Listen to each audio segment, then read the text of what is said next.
Você conhece a lenda do lobisomem de Sete Lagoas? A história começa nos tempos em que a cidade ainda era um punhado de fazendas e casas de pau a pique cercada pelas águas espelhadas de suas lagoas místicas, onde o povo antigo sussurrava sobre a maldição da sétima criança. Diziam que, se uma família tivesse 7 filhos homens seguidos, o último deles, ao completar 13 anos, herdaria uma sina terrível que o transformaria em uma besta feroz nas noites de lua cheia. Essa crença, que muitos pensam ser apenas conversa de pescador ou lenda para assustar criança teimosa, ganhou contornos de sangue e realidade na vida de Bento, um jovem que cresceu sob o peso do olhar desconfiado de seus vizinhos no bairro de Santa Luzia. Bento era o caçula de uma linhagem de trabalhadores humildes, o sétimo de uma escadinha de irmãos que mal tinham o que comer, mas que possuíam saúde de ferro. Desde pequeno, o menino apresentava características que os mais velhos do lugar apontavam como sinais claros de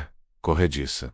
Era excessivamente pálido, tinha as orelhas levemente pontiagudas e uma mancha escura que descia da nuca até o meio das costas, assemelhando-se a uma trilha de pelos finos. Enquanto seus irmãos jogavam bola ou nadavam na Lagoa Paulino, Bento preferia o isolamento das matas que circundavam a Serra de Santa Helena, sentindo um incômodo crescente na pele sempre que o calendário se aproximava do fim do mês. Na semana em que Bento completaria seu 13º aniversário, uma atmosfera pesada tomou conta de Sete Lagoas, com um mormaço sufocante que parecia anunciar uma tempestade que nunca chegava. O gado nas fazendas próximas começou a agir de forma estranha, berrando no meio da noite.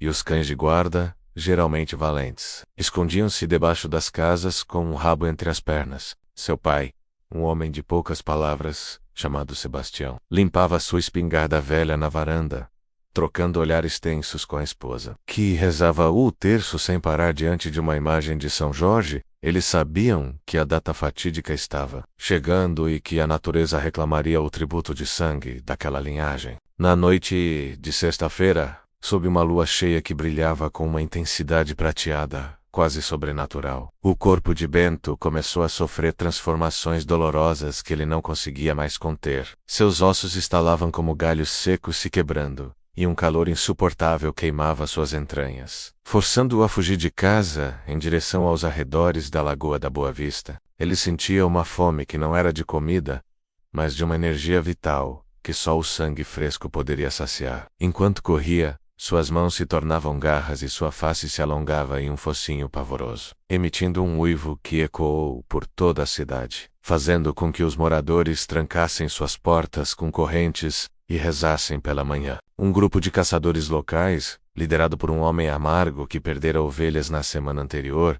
resolveu que era hora de acabar com o terror que assolava a região. Eles se embrenharam na mata armados com facões e balas de prata, que haviam sido benzidas por um benzedor de renome lá das bandas da serra. A perseguição foi frenética, com a criatura movendo-se com uma agilidade impossível, saltando sobre cercas de arame farpado e cruzando córregos em um piscar de olhos. O cheiro de enxofre e terra molhada seguia a besta, que parecia zombar dos homens, ocultando-se nas sombras das árvores centenárias que vigiavam o caminho para o topo da serra. O confronto final aconteceu no alto da Serra de Santa Helena, perto da igrejinha que domina a vista da cidade, onde o luar era tão claro que permitia ver os olhos amarelados da fera refletindo o medo e a fúria. A criatura, acuada, não atacou imediatamente, mas soltou um ganido que lembrava o choro de uma criança, um resto de humanidade que ainda habitava aquele corpo amaldiçoado. Os caçadores hesitaram por um segundo o suficiente para que o lobisomem saltasse sobre o líder do grupo, cravando as presas no ombro do homem, antes de ser atingido por um tiro de raspão que o fez recuar para o despenhadeiro. Ferida, a besta despencou em direção à mata densa, e quando o sol começou a despontar no horizonte, tingindo o céu de Sete Lagoas de um laranja vibrante, os caçadores encontraram apenas rastros de sangue que levavam a lugar nenhum. Bento nunca mais foi visto pela família, e sua casa foi abandonada, tornando-se um lugar evitado por todos. No entanto, os antigos dizem que a maldição não morreu com o desaparecimento do rapaz, pois a linhagem de sangue continua viva entre nós, camuflada na rotina da cidade moderna. Até hoje, em noites de lua cheia, quem passa perto das lagoas mais afastadas ou sobe a serra após a meia-noite, jura ouvir um uivo profundo que não pertence a nenhum bicho conhecido. Os moradores mais atentos ainda observam as crianças que nascem após 6 irmãos,